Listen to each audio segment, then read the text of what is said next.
নমস্কাৰ। আজি আমি জাতীয় বিদ্যালয়ৰ পঞ্চম শ্ৰেণীৰ গণিত বিষয়ৰ প্ৰথম পাঠৰ অনুশীলনী 1 এৰ ৰোমান সংখ্যাৰ বিষয়ে আমি আলোচনা কৰিবলৈ ওলাইছো। আপোনালোকে ভিডিঅ'টো স্কিপ নকৰাকৈ একেৰাহে চাই যাব। ৰোমান সংখ্যা হিন্দু আৰবীয় পদ্ধতিৰ পৰা ৰোমান পদ্ধতি আমি কেনেকৈ লিখিব পাৰোঁ। হিন্দু আৰবীয় পদ্ধতি মানে কি? হিন্দু আৰবীয় পদ্ধতি আমি যোৱা ক্লাছত আলোচনা কৰিছো। দশমিক পদ্ধতিৰ সংখ্যাবোৰেই হৈছে হিন্দু আৰবীয় পদ্ধতিৰ আন এটা নাম। মানে দশমিক পদ্ধতিৰ সংখ্যাৰ আন এটা নাম আমি ক'ব পাৰি হিন্দু আৰবীয় পদ্ধতি।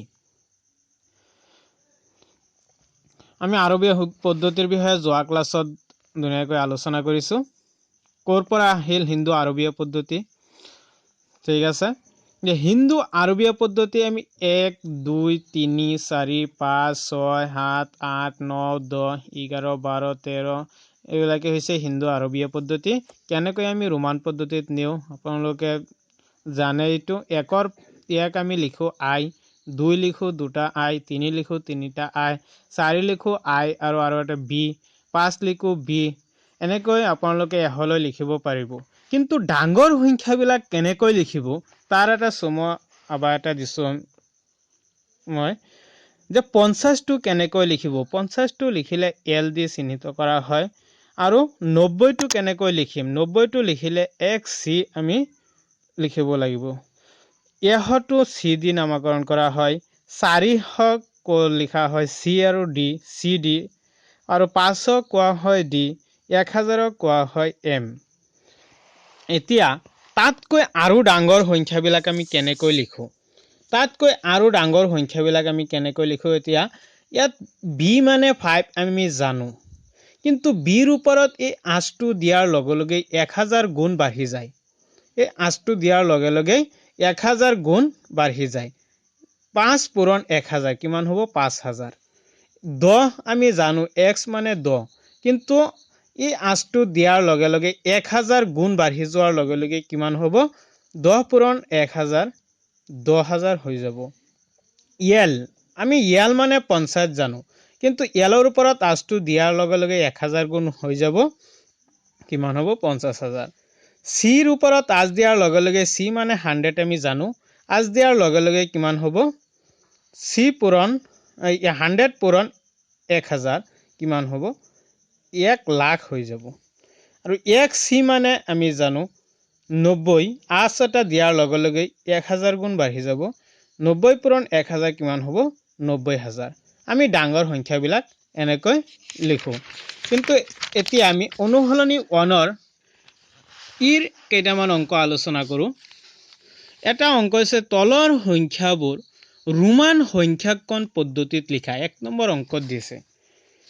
আমি কেনেকৈ ৰোমান সংখ্যাঙ্কন পদ্ধতিত লিখো। 1038 এটা সংখ্যা ললো। I নম্বৰ অংক 1038 এটা সংখ্যা ললো, ডাঙৰ সংখ্যা। আমি ভাগ কৰিছো 1000 যোগ 30 যোগ 8, 1038 হ'ল। আকৌ এইটো ভাঙিব লাগিব। 1000 আমি লিখিলো। 30ক আমি 10 কৈ ভাঙিব লাগিব। 30 তিনিটা 10 আমি যোগ কৰি দিছো। যোগ 8ক আকৌ ভাগ কৰিব লাগিব, ভাঙিব লাগিব। 8 আমি 5 যোগ 1 যোগ 1 যোগ 1 আমি সেপাৰেটলি কৰি দিলো। এতিয়া 5 আৰু 1 তিনিটা কিমান? 8। 8 ইয়াত মিলি। এতিয়া 1000ক আমি যদি নামকৰণ কৰো ৰোমান সংখ্যা পদ্ধতিত আমি কি লিখো? 1000ক চিহ্নিত কৰিছিলো M দি আৰু 10ক লিখো X। ইয়াত 10 আছে তিনিটা, আমি তিনিটা X বহাই দিলো। আৰু 5ক লিখো B, আমি B বহাই দিলো। আৰু 1ক লিখো I, আমি তিনিটা I বহাই দিলো। হ'ল 1 নম্বৰ অংক হ'ল। এতিয়া 2 নম্বৰ অংকৰ আৰু এটা উদাহৰণ ললো। 2 নম্বৰ অংক এটা অংক কৰি আছো মই যে তলৰ ৰোমান সংখ্যাবোৰ হিন্দু আৰবীয় পদ্ধতিত লিখা। আমি ইয়াত ৰোমান সংখ্যা দিয়া আছে, কেনেকৈ আমি হিন্দু আৰবীয় পদ্ধতিত লিখিব পাৰো। হিন্দু আৰবীয় পদ্ধতিত আমি কেনেকৈ লিখিব পাৰো, কিন্তু দিয়া আছে ৰোমান সংখ্যা। এতিয়া ইয়াত আছে L আৰু আছে X, I, X। এই সংখ্যাটো আমি হিন্দু আৰবীয় পদ্ধতিত বা দশমিক পদ্ধতিৰ সংখ্যাত লিখিব লাগিব ইয়াল যোগ আমি সেপাৰেট কৰি দি আছো ইয়াল যোগ ইয়াত 10 আছে x মানে 10 আমি 10 সেপাৰেট কৰি দিছো যোগ ইয়াত 1 আৰু I আৰু x আমি কি ধৰিছো I আৰু x মানে 9 আমি এটো সেপাৰেট কৰি দিছো এতিয়া ইয়াল মানে 50 যোগ x মানে 10 লিখিলো যোগ 9 লিখি দিলো 9 50 আৰু 10 যোগ কৰি 60 হল যোগ 9 নমাই দিলো 60 যোগ 9 কিমান হল 69